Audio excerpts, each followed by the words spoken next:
Welcome to the Gloves Are Off Overtime Edition. I'm Moses Woldu. I'm pleased to be joined by Greg Buchanan, as always. Hey, Moses. And our special guest, Lloydminster Border Kings head coach, BRAD CRUIKSHANK. How you doing? Not too bad. We'll get to the questions we didn't get to on the show, and we'll start off with Henry Burris. Now, I'm excited about this one. I think it's a little funny how he was offered a long-term deal, a multi-year deal with the Winnipeg Blue Bombers. He wants to be somewhere financially stable, long-term, so he and his family can sit down, grow some roots, that type of thing. He was offered that in Winnipeg, but turned it down and decided to go to an expansion team in the Ottawa Red Blacks. Was this a good move? A little surprising. It's Winnipeg. It's like, would you want to sign a long-term contract? You know, it's just like that Fountain Tire commercial. Oh, we're off to Winnipeg. You know, you're going to want to go to Winnipeg, really? So he goes to Ottawa. He'd rather go to an expansion team than the Blue Bombers. Sorry, Blue Bomber fans, but I wouldn't blame him. But the guy that gets no respect of all this, the Rodney Dangerfield of the CFL, is Kevin Glenn. Everywhere he goes, he's not supposed to be their starting quarterback, and everywhere he goes, he does pretty well. He did well in Hamilton, did very well in Calgary. Surprised that Calgary didn't protect him. Now he goes to Ottawa, gets picked up in the expansion draft, and then they sign Henry. So now Kevin Glenn's the third fiddle behind DeMarco, and of course Henry's their starter. So. And you also have to remember, with Kevin Glenn, he's went to 2 Grey Cups, led teams to 2 Grey Cups. Minus exactly. the injury in 07, who knows what would have happened. If he wasn't injured in 07, as much as I'm a Riders fan, I love us winning the Cup in 07, there might be a different outcome if Kevin Glenn was starting that game instead of Pretty Boy there. So. You a bit surprised, though, that he chose Ottawa?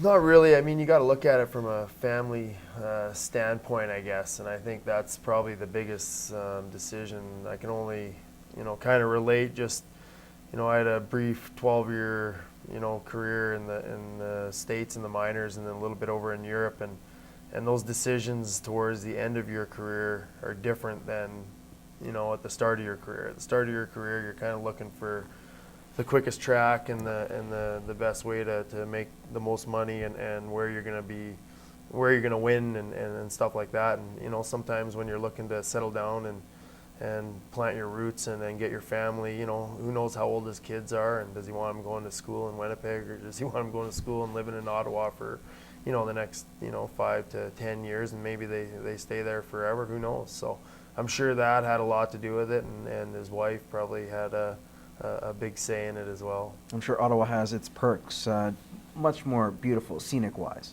Oh, you've never seen the Winnipeg. Hey, you've never seen the Winnipeg Zoo. Well, it might be a zoo in Winnipeg if we can't find a quarterback in time. Let's go to Weston DRESSLER, released by the Saskatchewan Roughriders for the sole purpose of signing with the Kansas City Chiefs. He's agreed in principle, will sign a contract, but that doesn't necessarily mean he'll be on the roster. Where does Weston DRESSLER fit in Kansas City if he does make it? Is he special teams? Is he on offense? Is he regular starter? Where do you put him? He's a small guy. He's a small guy. He can play special teams. He can be a receiver. His specialty at the UND before he came up north was on special teams. He has a lot of records in that league as a kick returner. So I think he goes to Kansas City, plays as a special teams, and then gets an opportunity as a receiver as well. And you look at of Wes Welker in Denver, small guy there, very fast, very good hands, very similar to DRESSLER. So despite his size, I think he's going to get a legitimate shot of making his mark there. I don't know much about him, but if he's a small guy, for sure, there's nothing better than seeing a little guy wheel down 100 yards on a punt return and getting through guys and stuff like that. So I would imagine that's probably where he's going to fit in. Yeah, it'll be interesting to see what happens with their roster. Dexter McCluster, one of their special teams guys, looks like he might be out of the loop in Kansas City, might sign somewhere else. So there is a roster spot available if DRESSLER performs during the exhibition season. All right, NFL Hall of Fame. You have several guys in there. Andre Reed, we mentioned on our show.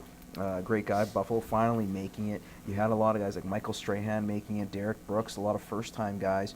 But you had a couple guys who kind of missed out. Of course, Haley, the former defensive star and lineman with both the 49ers and the Cowboys.